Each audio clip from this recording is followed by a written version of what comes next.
Okay, my name is SZeciri, and the book that I have for this assignment is Diane Arbus. Arbus was born in 1923, married at the age of 18, and her husband gave her her first camera. She started taking pictures in the 1940s and studied with Bernice Abbott. But it was Lisette Model's workshops that inspired the works that she is known for today. This is an image in the front of the book of Arbus teaching. What I liked about this book, one reason I picked it instead of other ones, was that all of this text in the beginning is from interviews or quotes or lectures and things that she had given. So she talks about her work and her process, which is really kind of cool. And I really liked that about it. She's created a lot of different works, the compilation of them inside of this book. I like this quote of hers that she said, "I never have taken a picture I've intended. They're always better or worse." She was first published in Esquire in the 1960s and Harper Bazaar. She worked for major magazines. In 1963 and 66, she got Guggenheim Fellowships for a project called The American Rights, Manners, and Customs. And a quote from the book that she said about that project was that, "I want simply to save them for what it is ceremonious and curious and commonplace will be legendary." Sadly, Arbus committed suicide in 1971, and so this book and some of her other books were compiled after with different works that she did. Now this photo book, all of the images are black and white. The pages are sort of glossy, and most of the pages have a picture on one side, on the right, and then a little text describing what is here. Like this one says, "The Junior Interstate Ballroom Dance Champions, Yonkers, New York, 1962. Throughout the book, she sequenced everything is in black and white, and if you notice along the edges, it looks sort of like an old photograph, or like it had been burned. So there's sort of borders there that were used in the sequencing, and there are different close-up shots of people mixed in with further away shots, one person to two people. All of the photos are very good image quality. Arbus liked to photograph the bizarre, and she loved to go where she'd never been before. So she had a lot of friends who she called freaks and the dwarfs. This is one of the only non-person pictures in here, and there's only 2 or 3 of them. She loved the idea of just different and new. There's a Puerto Rican woman with a beauty mark. And she had also visited a few nudist colonies and nudist camps and photographed there. What I thought about was interesting about this one is family one evening in a nudist camp, Pennsylvania, in 1965.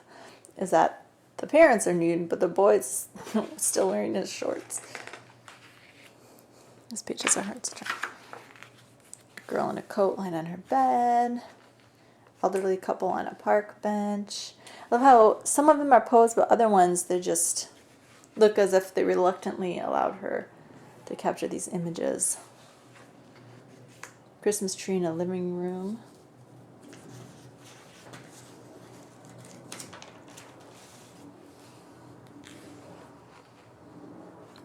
This is one of her more famous images, a Jewish giant at home with his parents in Bronx, New York, 1970. Lady masked at a ball with 2 roses. This is also another one of her famous works, Identical Twins, Roselle, New Jersey, 1967, which is also on the cover of the book. think how it was sequenced, and that it's not all up close, in your face profile type or profile pics in a row, then that's interspersed with the different places, and it's not all of one year, then all of the next year, but really differentiating and mixing between different varieties of her work and not keeping them all at once. This is a lobby in a building in New York City. And this image, I think, is really beautiful. The child crying and the tears are so crisp and clear.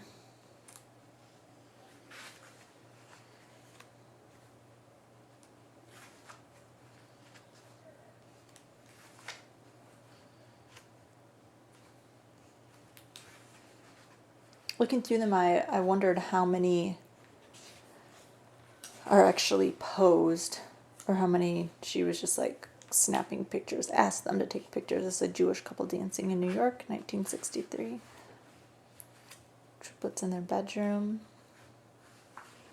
And the compositions are always very simple, I feel, and yet somehow complex.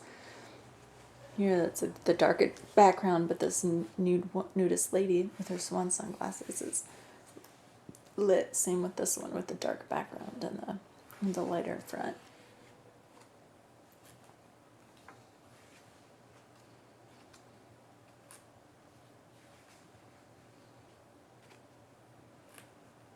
So there's very, very interesting different types of photographs.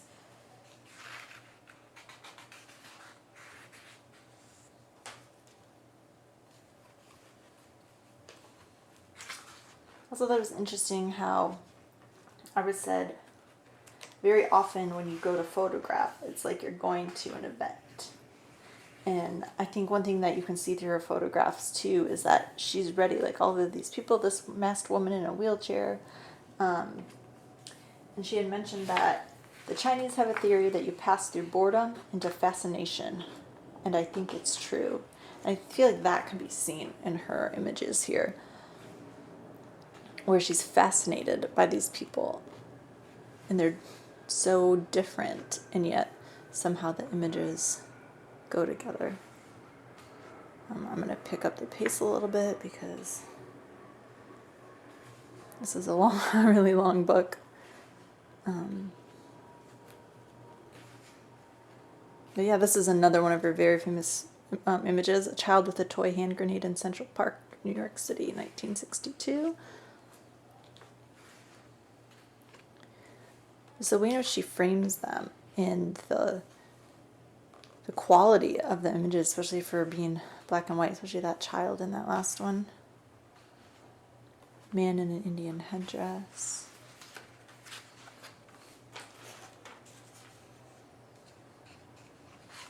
The book is pretty easy to feel and handle. It's kind of heavy.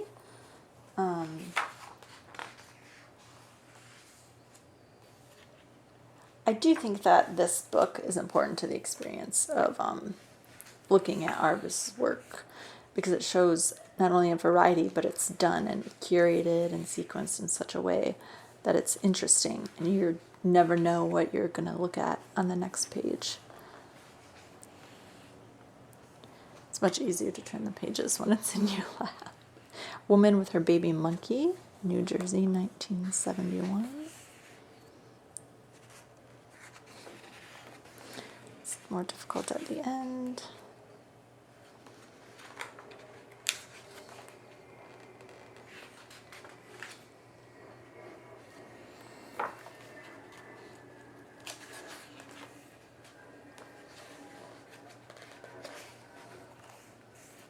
Girl in a shiny dress. And they just look like they're in their everyday life, and she's invited into that to show house on a hill. There's nothing behind it. And then these entitled works are from series she did at a camp for the mentally retarded, I believe.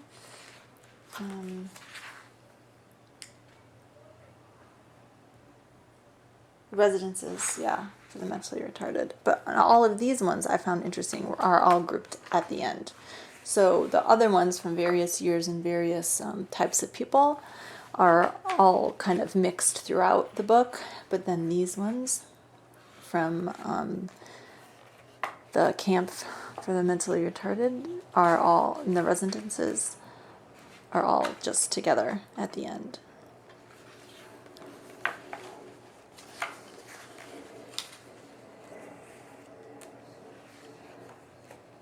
I think that's a beautiful image. So yeah, that was Diana Arbus in her photo book.